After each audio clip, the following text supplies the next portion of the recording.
Atenção! Vai começar agora uma teleaula de tratamento térmico do curso profissionalizante. Este módulo tem um total de 10 aulas. Hoje você vai assistir a teleaula número 5. Bons estudos!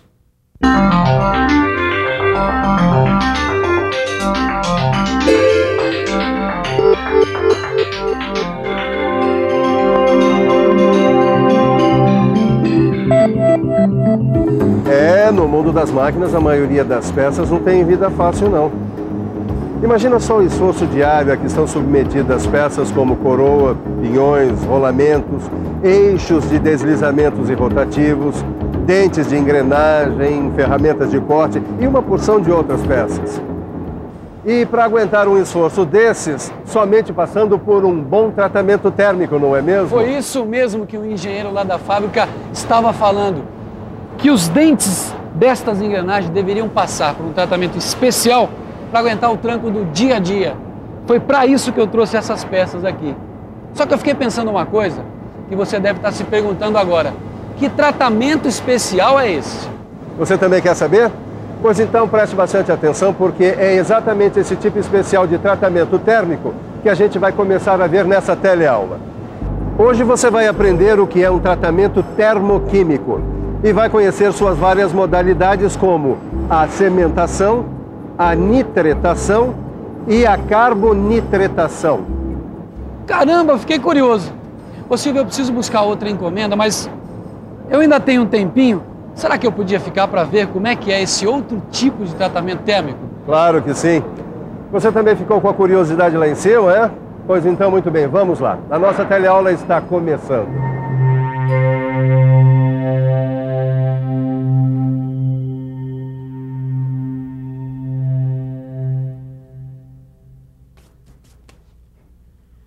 Bom, quer dizer então, Ananias, que esse eixo aqui que você acabou de usinar vai ter que receber um tratamento térmico, só que um tratamento térmico diferente daqueles que a gente já viu até agora? Exatamente. E a diferença tem a ver com a composição química do aço antes e depois do tratamento.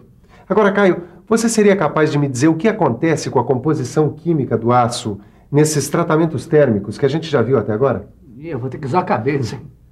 Vamos pensar um pouco? Vamos pensar um pouco. Deixa eu ver. Bom, nos tratamentos térmicos já vistos, a gente sabe que com o aquecimento do aço numa temperatura acima da zona crítica, os grãos de ferrita, perlita e cementita se transformam em austenita. E dependendo do tipo de resfriamento, podem se transformar em outros tipos de estruturas como a martensita e a bainita. Mas peraí, a composição química do aço não se altera. Um aço com teor de X% de carbono continua com o mesmo teor de carbono depois do tratamento. É isso mesmo. Nesses tratamentos térmicos que a gente já estudou, a composição química do aço não se altera. Só que às vezes a gente precisa modificar a composição química do aço.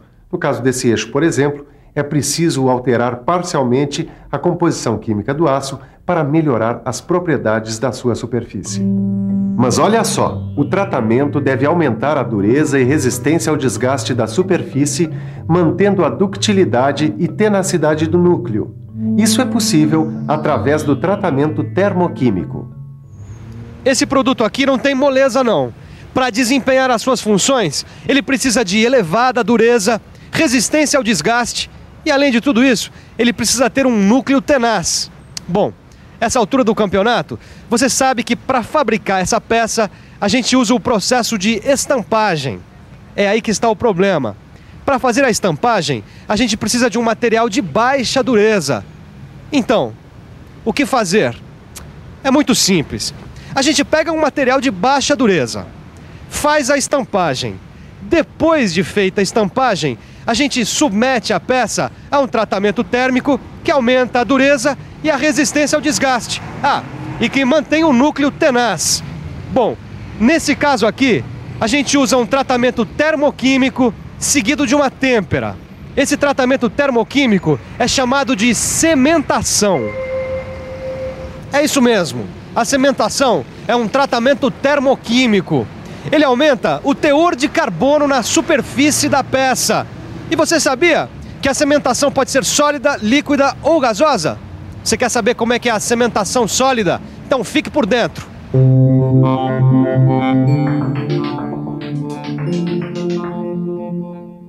Vamos ver então como é a cementação sólida.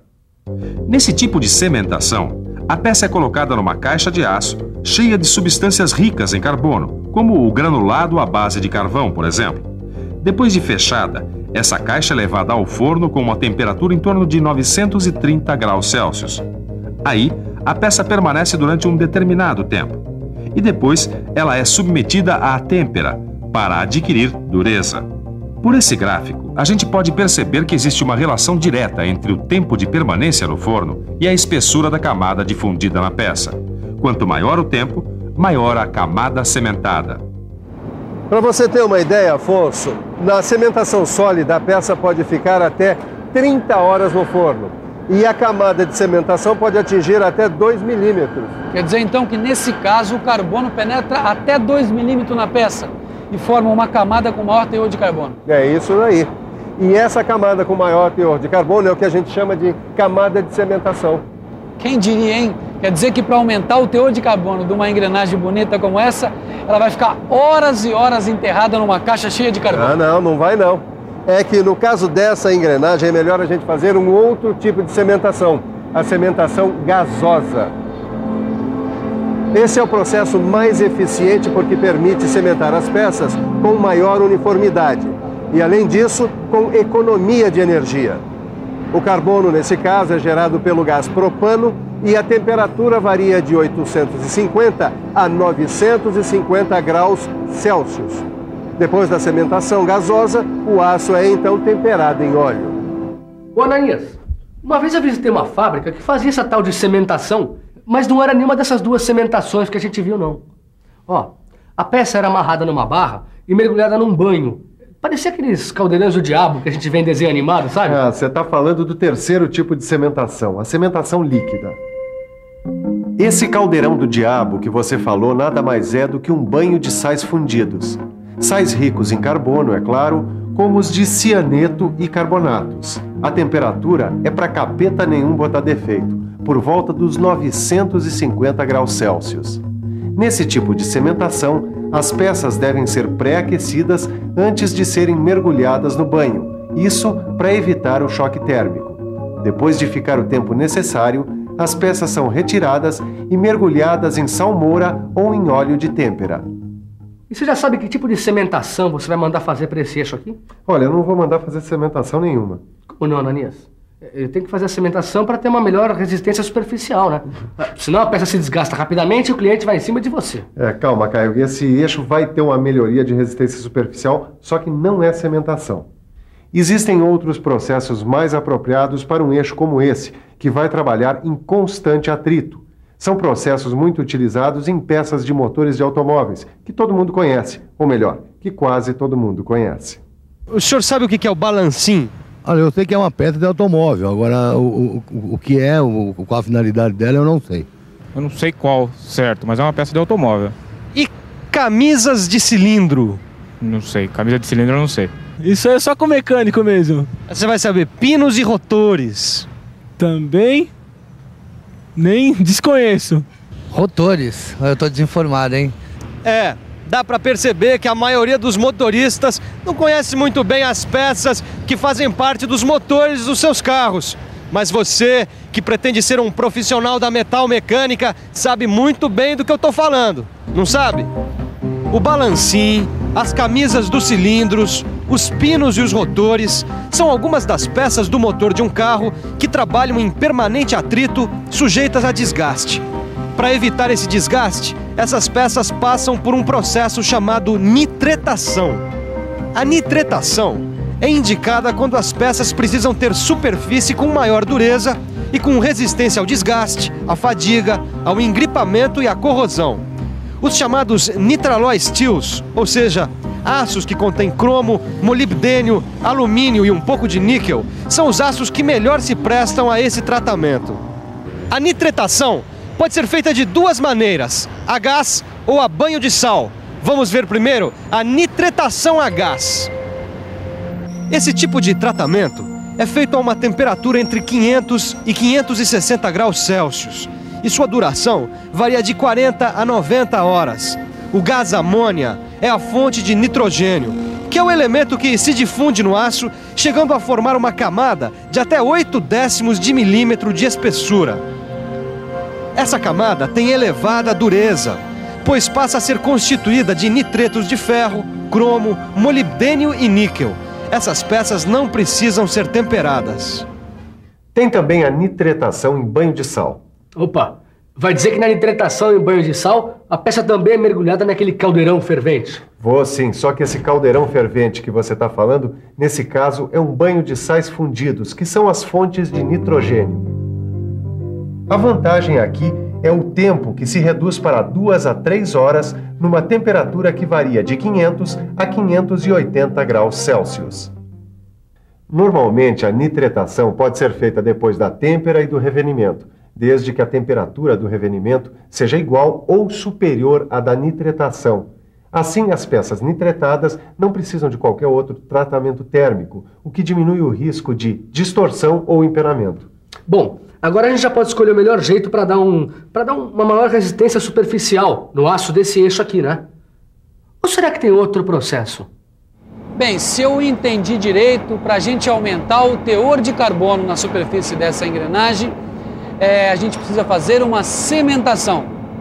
Ou então, se quiser aumentar o teor de nitrogênio, fazemos uma nitretação. É isso, Silva?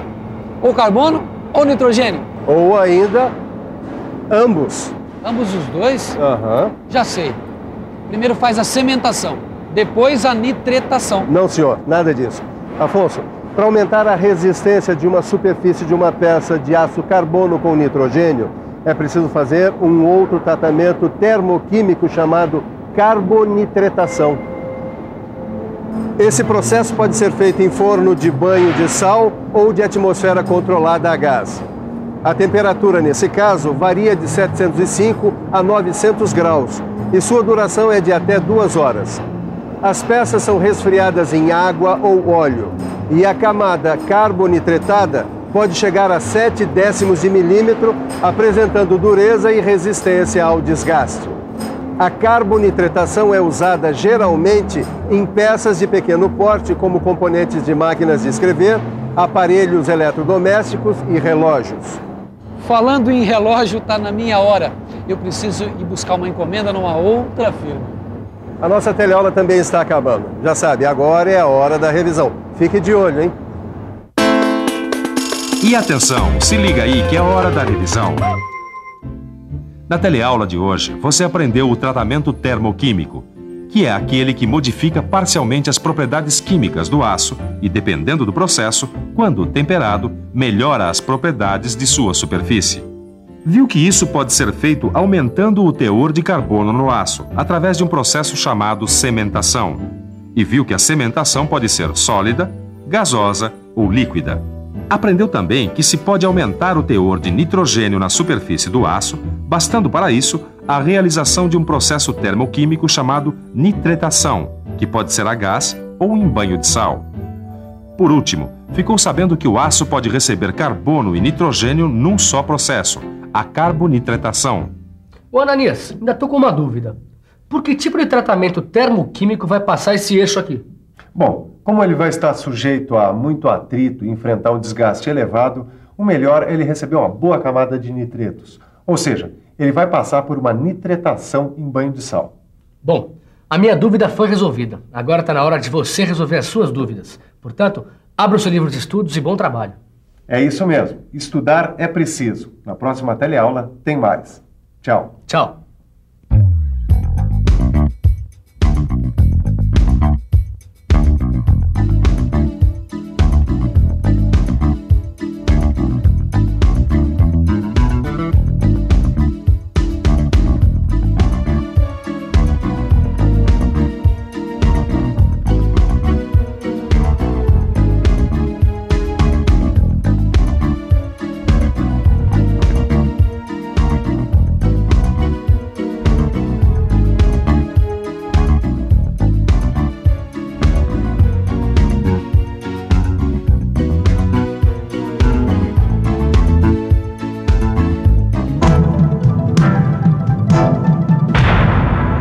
Telecurso 2000, um programa de educação do Sistema Fiesp e da Fundação Roberto Marinho.